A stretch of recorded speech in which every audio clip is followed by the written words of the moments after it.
Now, these are my personal opinions or slash predictions of WrestleMania 41. So let's just get into it. Next, Rey Mysterio versus El Grande Americano. I feel like Chad Gable is gonna win this. I'm sorry, Ray. I love Ray, but I don't see him winning this. I think Chad's gonna put some stunts, gonna the whole try to pull the max thing.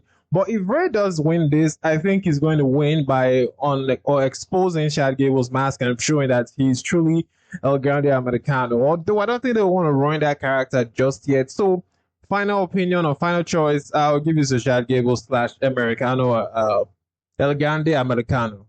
Now, Naomi versus Jade Cargill. Now, I know it feels like a clear winner, like oh Jade's just going to win this by a landslide.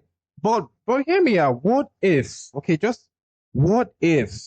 What if Naomi wins this? Maybe she cheats to win, whatever the case may be. But what if Naomi just wins this? Because personally, I want Naomi to win this. I don't know why I do, but I want her to win this. I want her to go on this villainous arc. Okay, there are not many heel women in the women's in WWE women industry right now. So I feel like I want Naomi to win this, and I want her to cheat to win somehow. I feel like there will be no interference, but something tells me WWE is going to be leaning towards Jay to make us this strong opponent against whoever comes our way.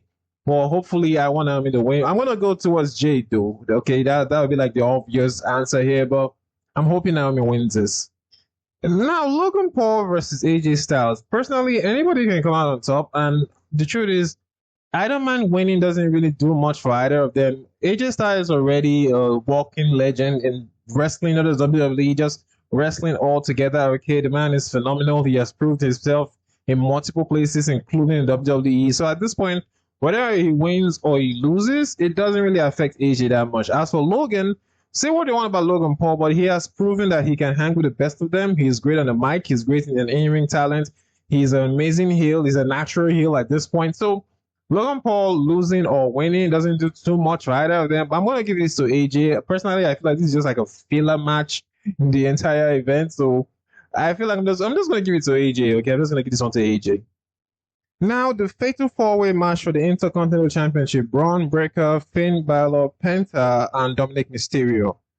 I'm gonna say something crazy here, but I'm giving this to Dominic. Okay, this guy has proven his point. And can we just a little sidetrack here?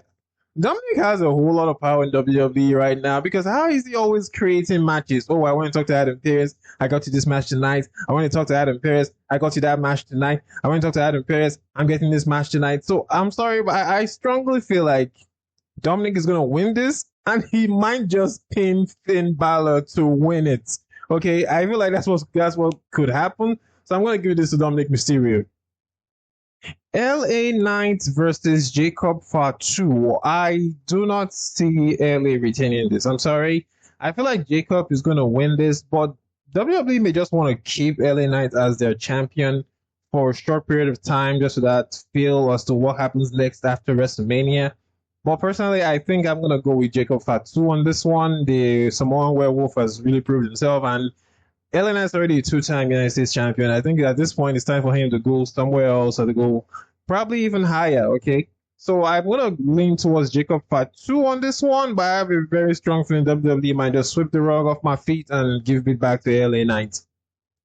Well, say what you want about the whole Tiffany versus Charlotte build up to their match at WrestleMania, with them going off script, with Charlotte showing off Tiffany and Tiffany being able to keep up. People even say Tiffany isn't ready for the title. I strongly believe Tiffany is going to retain this time. I don't see Charlotte taking the title from Tiffany at WrestleMania. Now, I do not say Charlotte was not going to win a title this year. I strongly believe that before the year runs out, Charlotte is definitely going to get her hands on a title at some point. But as for this WrestleMania match, I do not see Charlotte taking it from Tiffany. I'm going to give this to Tiffany Stratton. It's Tiffy time, actually. Now, Io versus Rhea versus Bianca Belair. I feel so bad for Io Sky at this point. It's like the two times she has found a way to being a top women's champion, something is always in the way. The last time she was WWE Women's Champion, there was really no major rival for her to go up against. No one that was credible enough, so they had to actually let her betray Bailey and have Bailey become the credible threat because everybody else was busy doing something else. And now she's a champion again, and she's stuck between a rock and a hard place. Okay, it's Bianca Belair and Rhea Ripley. Bianca has done her side quests and helped Jade Cargill and other storylines.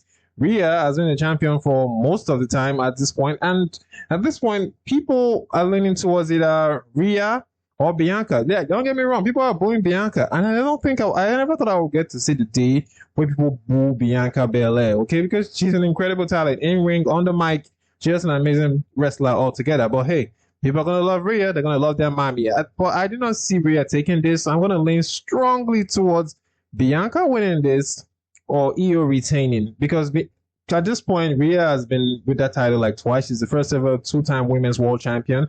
So at this point, I don't think they're going to make her a three-time champion so fast. So I'm going to lean like a full-on 80% into Bianca and like 20% Io retaining.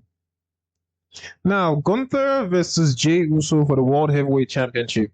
At this point, it has to be Jey, okay? If Gunther retains, Jey should just get out of Raw, maybe go back to SmackDown, go for the tag team title. There's literally nothing for Jey if he loses at WrestleMania. There's really nothing left. This whole good guy chasing the title thing, he has done the chasing. He has chased enough. Okay, he won the Royal Rumble. Jey deserves to win this. I'm sorry, and if Jey doesn't win it, then I don't know what else they're gonna do. So I'm strongly leaning towards Jey winning this title. I really hope the match had some stipulations, though. I mean, don't get me wrong. What happened with Jimmy was awesome for the story. Kind of really pushed beyond the whole yeet thing. But I was thinking at this point, I don't know. There's still like one more Monday Night Raw before WrestleMania. But I think this fight or this match will make more impact if there was some kind of stipulation, like maybe Hell in a Cell, Last Man Standing, First Blood, False Count Anywhere. But just something to add more to that brutality because we saw Gunther hurt Jimmy. Jey's pissed. I mean, I don't think a regular painful / submission match is what this match needs to add to that more of its intensity. But that's just my opinion. But I'm leaning towards Jey winning this too. Now, John Cena versus Cody Rhodes. Now, for me, this is more of a 50-50 thing because there are a lot of places you can go with this. If John Cena wins this, he becomes 17-time world champion. There are a whole lot of people in that roster that's going to come out to John Cena, and it's going to make sense. Randy Orton, CM Punk, Seth Rollins. There's a whole lot of people that could come for John Cena. LA Knight is even one of them if he loses his United States Championship, right? But as for John Cena becoming heel and becoming the 17th world champion, it makes for a good story. Don't get me wrong, it makes for really, really good stories for John Cena winning and going on his heel run and doing whatever. I don't really see John Cena cheating to win though, although he has done it before, so I'm not going to act like it's impossible.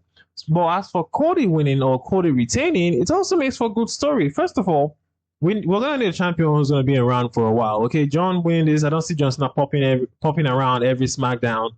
And don't say, yeah, we've had, or should I say, we've had part-time champions before. Roman Reigns is like the pinnacle of the part-time champions. But I don't see that happening with John Cena. And Cody Rhodes being around is good for business. Say what you want about Cody Rhodes' title reign, but it's not Cody's fault that all the top competitors for his title were not around, okay? They were around, but there were some places. For the most part, Seth Rollins, CM Punk, Drew McIntyre, they were all on Raw. Randy Orton was wounded. The only credible person he had during his run was Kevin Owens. But apparently now most people are back, so it will make sense if Cody retains and go up against all the people. I mean, literally, Randy Orton walked up to him and said, yeah, I'm coming for you if you retain. So for me, this is a 50-50. Either of them could win, and you'll still open doors for amazing storylines to come forward after this. So for me, I don't know who's going to win this. It's more of a 50-50 for me. Either man wins, I'll be happy with the outcome. That's all I have to say about this match. Now, so Roman Reigns, CM Punk, Seth Rollins. I think I'm gonna give this one to CM Punk. I don't know why I'm doing this. Personally, I don't even know why I'm giving it to CM Punk, but I don't really think any of them winning between Seth Rollins or Roman Reigns doesn't really do much for either of them. Honestly, it doesn't do much for Roman Reigns or Seth Rollins winning this match. It doesn't really do much for their story going forward or for any rivalries going forward. So I'm going to give this to CM Punk. And something tells me there's going to be a whole lot of shenanigans, especially with Paul Heyman. And now that Seth Rollins is saying Paul owes him a favor for not kicking him in the head. So I don't know where this will go, but I'm strongly leaning towards CM Punk on this match. And now, last but not least, I don't know if it's going to make it to WrestleMania because I didn't see it on the WrestleMania match card so far. But Damian Priest versus Drew McIntyre. I want Drew to win. I want Drew to win this match. Okay, Drew deserves a win at some point. He deserves a good win at a good PLE, and I want Drew to win. And I have nothing against Damien. I'm pretty sure Damien's going to go up to becoming a world champion again sometime soon, but I want Drew to win. That's all I got to say. Anyway, that's just my prediction for WrestleMania, and I'll see you on the next one, guys.